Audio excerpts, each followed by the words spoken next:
All right. Everyone, Councilmember Kristin Giselson-Palmer. Hi. Good evening. Thank you, Scott. Scott, you're going to show me how to forward this? What do I do? That one. Great.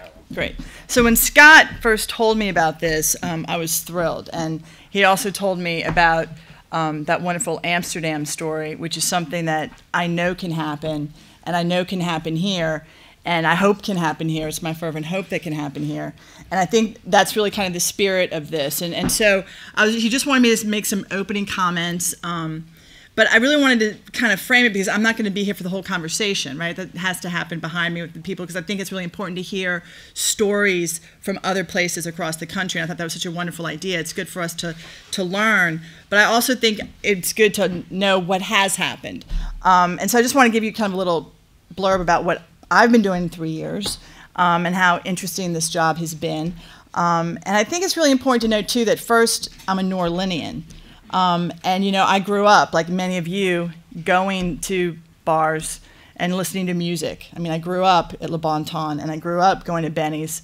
And, you know, it's something that we all remember. And so it was very interesting coming into office 3 years ago and seeing all of this activity and sometimes a sense of conflict and really being in a position where you have to really try to strike compromises that are fair and that really also not just promote our culture, but our quality of life. Because we all choose to live here because of our wonderful culture.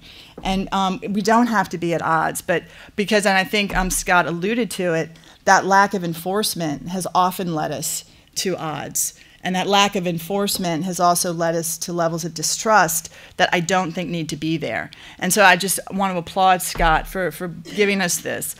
So I wanted to start with the map of my district, because it is the best district in the city. Not only is it, of course, all of Algiers and the West Bank, but it's the French Quarter, it's Faubourg-Marigny, it's Bywater, it's St. Roch, it's Tremé, it's Esplanade Ridge, and it's a little sliver of Faubourg St. John. So I get everything. I have the best culture. It's all below Canal Street. We know that's where we started this wonderful city, and that's where all the great music venues are. And I'm slightly biased. And so my district is also the only district in the city that's reflective of the entire city. Socioeconomically, racially, we have the largest LGBT, we have Vietnamese, we have Hispanics. So I think it's a really good kind of place to really start the conversation and what happens. Let's see, so if I go, no, there. So one of the things we kind of we looked at when we talk about promoting culture, promoting a livable environment, a lot of we focus on, at least within our office, is education and outreach. When problems or when we start hearing about issues that arise in the neighborhood, also through zoning and permitting, and whether an establishment or location can have live entertainment is often dependent on the zoning of the property. And so that's really when it comes to us for solutions. And then technology. Again, I really hope that this conversation doesn't circle around music like it's the problem, because it's not the problem. And I often look at this as a technology problem or challenge that needs to be solved. And if we kind of address it that way, I think it's much better. When we talk about, I just went through the map, where we are and what we have come across within my district, I'd love to show some examples. The Candlelight Lounge, do people know where that is? In Tremé. Believe it or not, was not permitted to have live music. And this has been a place for decades that has been part of that fabric. And it's also something that the community, even in Tremé, is going through, as we all know, a state of flux on different levels. The community very much wanted to protect the Candlelight Lounge and wanted to protect Ms. Granderson's ability to have music and to be that place in the neighborhood. And so they really engaged our office, and Nicole spent weeks, months working with Ms. Granderson through the entire process to make sure that she was legal and she got all of her permitting in order so that she could continue in that vein. And that's one of the things that we've also found through this process. It's very important to also protect what we have. And to do it in a way that's sustainable and do it in a way in partnership with our neighborhood. And this is another one that we also came about was Bacchanal. And here's an interesting example of of a business that kind of thrived. It opened up in a light industrial part of Bywater that was not highly developed, and then over time, it became more and more popular, became more of a neighborhood establishment, and they started to have music. And lo and behold, they really weren't zoned for it. And the community, there was a huge outpouring of support, not just from the general city, right? Because we also in our office look at the residents who wanted, the neighborhood association. The neighborhood association really wanted this to occur, and so we did a lot of working with the owners, and really it was at this point we were able to really talk about where you have the music, how you can minimize if there are any issues, and we thought it came to a really good resolution. And I'm just sorry, I had to throw this in there because this was another wonderful thing that our office was able to be part of, and because it's the series at Congo Square, I had to put it, you know, again, we talk about bottom up, and the fact when we found out from Miss Freddie Evans that Congo Square in the 1920s was actually renamed, it was exactly in the 1920s, and so we basically went back and redid the ordinance and basically restored the name to Congo Square. And anytime you get an ordinance that's passed and you have a second line from City Hall to Congo Square, you know that's a pretty big win. And the same thing with Ariette de Lille. Again, this is something that happened within Treme, and it is all part of the culture, but again, it's very symbolic of a grassroots movement that really happened within the community and something that they were very passionate about and really cared about, and came to fruition. And it became the first street in Treme named after an African American, and the only street in Treme. Mother-in-Law Lounge. I'm not sure if any of you've heard of this particular establishment.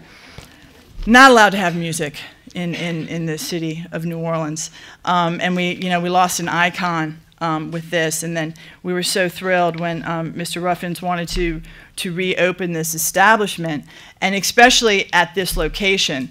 Again, the community in the neighborhood in Treme and Esplanade Ridge really wanted to focus more of a venue along Claiborne Street.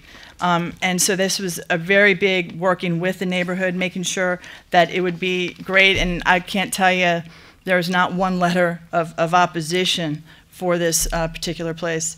And then here's another one, Siberia. Again, something that was zoned for a bar, but that doesn't necessarily mean they have the ability to have live music. And they really wanted to, and they didn't have it. And we worked with them through the process and actually to change the zoning. But again, we did that in partnership with the Bywater and with the surrounding communities. We were also able to, and Marion, excuse me, we were also able to make sure that there were certain things done to the outside of the building and the inside to really make sure that there was some soundproofing. And they had to even put forth a soundproofing plan when we went through that process. So, and then there's the New Orleans Healing Center. This was something that we had to approve a text amendment to the CZO to include amusement place as a conditional use. And we can also see different venues as a way of adaptive reuse to buildings within our communities that have not, that need more reinvestment. And again, this was also done in partnership with the neighborhood. But I will also say, quite frankly, it hasn't been smooth sailing either. And there have been some issues around it, and it all goes back to enforcement. And so it also often puts me in a very difficult position when we sit here and we spend a lot of time with either community benefits agreements and good neighbor agreements, and we work out these deals, and neighbors take a really great leap of faith because they want this to happen, they think it's a great thing, but then if the city doesn't come in and follow up with enforcement, it can often not work. And so you have to always be vigilant, and it is a difficult process at times. This is another example of adaptive reuse of a building that was underutilized and vacant. And it's on Esplanade Avenue. And basically, we approved a zoning change in 2011 to allow for a recording studio. And that was a really good reuse of this space. And again, something that, that we think is going to be very great for that community. Another really interesting win when we talk about culture and different venues that are happening, especially within the Bywater. The Backyard Ballroom, which does outdoor theater, and had been doing it since actually right after the storm, and didn't understand about that they had to get a zoning change in a process. And again, that was something that we worked with, and so they're working out great. And I got to tell you, aside from the Mother-in-Law Lounge, I don't think I ever received more letters of support from an entire community than this wonderful little place. And then House of Blues. This is an interesting thing. It's in the French Quarter, and they had to change. We had to approve an amendment to an existing conditional use ordinance to allow for the expansion of an existing amusement place into a ground floor area that was formerly some retail space. But what we were able to do through this process was we were able to insert some additional language that protected the surrounding community because of the increased pressure. And so when we go back and actually have that ability to rezone or adapt some things, we can also insert language that makes it better for the surrounding neighborhood and community. And so that's really, I just wanted to end with a few statistics too that I think are just interesting when y'all start this conversation, is that there, in 2012 alone, we're talking about festivals, major events, about over 126. It's like almost one every 3 days. Music venues, they're about 110, mostly in small clubs. Number of ABOs in my district alone, I did mention that I have the best district, 650. In the French Quarter alone, there are 365. Oh, I'm sorry, alcohol beverage outlet. In 2012, over 9 million tourists visited New Orleans. Of those 9 million tourists, over 80%, close to 90%, visit the French Quarter, which is 0.66 square mile. It's not even a full square mile. And then just special event permits approved by District C alone is 80. So anyway, that's just a good thing to kind of give you a little balance on, and I really am so thrilled and excited. Y'all have a great panelist. I got to speak with some of them, and we've all been working really hard. And we've got a lot of interesting things going, but the only way to really continue this dialogue is all of you, and working in partnership and knowing that this isn't really a problem, it's a challenge.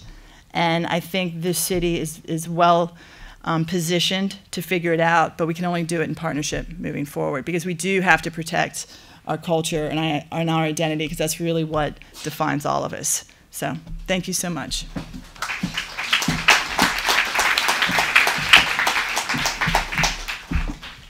Thank you, Kristin. Appreciate it. Thank you so much for being here. I really appreciate it.